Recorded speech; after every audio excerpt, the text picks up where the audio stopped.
एक बूढ़ा दरवीश हर बार झूठ बोलकर एक जवान और खूबसूरत लेडी डॉक्टर को गाड़ियों और क्लिंक से रेगिस्तान की तरफ बुला लेता। कभी सीने में दर्द का बहाना करता, कभी सांस की तकलीफ का और कभी बीमारी का ड्रामा रचाता। डॉक्टर उसकी सादगी और बढ़ापे को देखकर हर बार उसकी मदद करने चली जाती। लेकिन एक दिन दरवीश ने उसे शाम के वक्त अपनी झोंपड़ी में बुला लिया और फिर उस रात उस झोंपड़ी में ऐसा कुछ हुआ कि अगली सुबह जैसे ही गांव वालों को हकीकत का पता चला, पूरे गांव में कहराम मच गया। लोग रोते हुए, चीखते हुए और भागते हुए रेगिस्तान की तरफ दौड़े और जब वो दरवीश की झोंपड़ी तक पहुंचे तो जो मंजर उनकी आंखों के सामने था उसने सबको हिलाकर रख दिया। आखिर उस रात ऐसा किया हुआ था, क्या हुआ था जिसने एक दरवीश और एक डॉक्टर की जिंदगी हमेशा के लिए बदल दी? और गांव वाले इतने हैरान और परेशान क्यों थे? रेगिस्तान की गहराइयों में जहां रीत के टीलों की सिरसराहट और हवा की सिसकियां एक अजीब सा सुकून देती थीं, वहां एक झोंपड़ी खड़ी थी। ये झोंपड़ी किसी आम किसान या शिकारी की नहीं, बल्कि एक बूढ़े दरवीश की थी। लोग उसे दरवीश बाबा के नाम से जानते थे। 39 साल की उम्र में उसके चेहरे की झरियां राजस्थान की सख्तियों की गवाही देती थीं। धूप से झलसा हुआ जिस्म, सफ़ेद दाढ़ी, फट्टी पुरानी बुनियान और बोसीदा धोती उसका लिबास थे। मुरादगढ़ गांव वाले इस दरवीश को बड़ा नेक समझते थे, लेकिन हकीकत कुछ और थी। दरवीश बाबा के दिल में ऐसी तुन्हाई बसी थी जो किसी को नजर नहीं आती थी। वो अक्सर झूठे बहाने बनाकर लोगों से सहारा पाने की कोशिश करता। कभी कहता कि सीने में दर्द है, कभी कहता कि सांस लेने में दिक्कत है और कभी कोई नई बीमारी गढ़ लेता। इसी मुरादगढ़ गांव में एक हुसैन और शख्सियत से भरपूर 30 साला लेडी डॉक्टर रहती थी। उसका नाम डॉक्टर हिना था। वो जयपुर से पढ़कर आई थी और गांव के छोटे से क्लिनिक में लोगों का इलाज करती थी। गांव वाले उसे न सिर्फ एक अच्छी डॉक्टर मानते थे, बल्कि उसकी नरमी, इसकी मुस्कुराहट और दिल से बात करने की आदत की वजह से भी बहुत पसंद करते थे। हिना की आंखों में एक चमक थी और उसकी शख्सियत में ऐसा कशिश कि हर कोई उसकी तरफ खुंच जाता। दरवीश ने पहली बार डॉक्टर हिना को तब देखा जब वो क्लिनिक में दवा लेने आया। वो जोर जोर से खांसी करने लगा। डॉक्टर हिना ने फौरन पूछा, दरवीश बाबा क्या हुआ? दरवीश ने खांसी की अदाकारी करते हुए कहा, पेटी, सीना जल रहा है, लगता है पुरानी बीमारी वापस आ गई है। डॉक्टर हिना ने नरमी से कहा, फिक्र न कीजिए दरवीश बाबा, मैं देखती हूँ।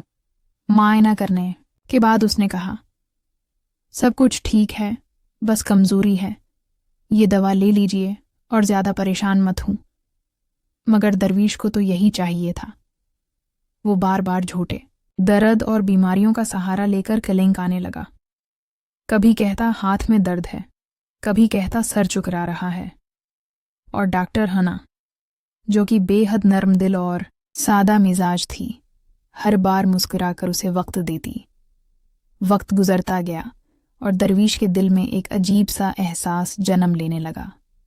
वो जानता था कि ये एहसास महज तन्हाई का नहीं, बल्कि एक खूबसूरत जवान औरत की कशिश का है। एक दिन उसने फैसला कर लिया कि वो डॉक्टर हिना को अपनी झोंपड़ी में बुलाएगा। उसने नया बहाना बनाया। कल रात अचानक तेज बुखार हो गया, सांस भी उटकने लगी।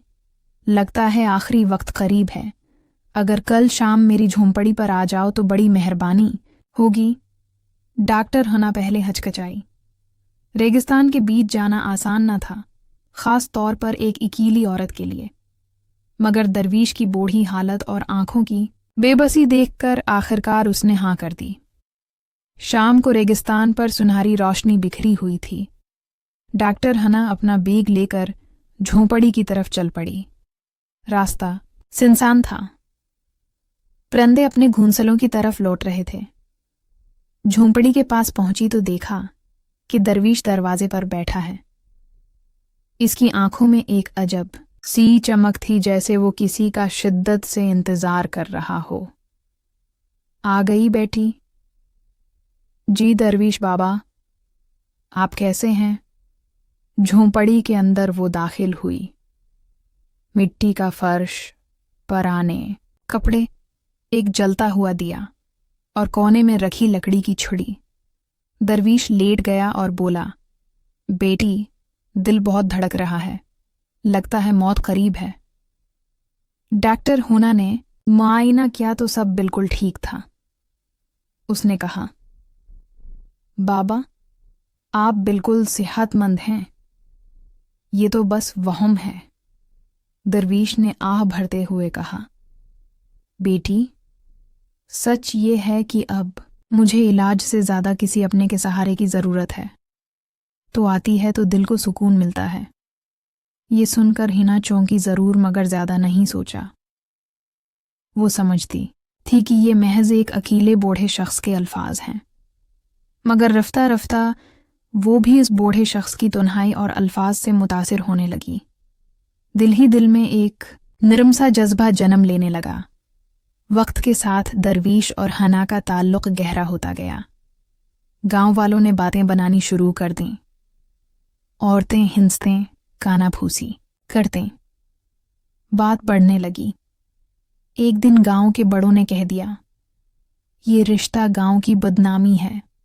मगर हना ने फैसला कर लिया कि वो दुनिया की परवाह नहीं करेगी, वो दरवीश के साथ रहेगी। मोहब्बत उम्र की मोहताज नहीं होती, उसने कहा। ये दिल और रूह की बात है। वक्त गुजरा, गांव वाले आखिरकार खामोश हो गए, लेकिन दरवीश का जिस्म कमजोर होता गया। एक दिन उसने कहा, हुना, मेरा वक्त करीब है, मगर याद रख, मोहब्बत जिस्म की नहीं रूह की होती है। मेरा जिस्म मट्टी में मिल जाएगा मगर मेरी मोहब्बत हमेशा तेरे साथ रहेगी। चंद दिन बाद एक सुबह झोंपड़ी में चिराग बुझा हुआ था। दरवीश का जिस्म साकित था, मगर चेहरे पर सुकून था। हुना उसके पास बैठी रो रही थी। दरवीश की आखिरी बात उसके कानों में गूंज रही थी, शुक्र है मेरा दिल खाली नहीं मरा, तूने मुझे मोहब्बत दी। मुरादगढ़। गांव वाले जब ये खबर सुनकर आए तो खामोश रह गए। उन्होंने दरवीश को इज्जत के साथ दफन किया। हिना उसकी मज़ार के पास बैठी रही और दिल ही दिल में कहा, मैं अपनी जिंदगी तुम्हारी याद में गुजारूंगी। साल गुजरते गए।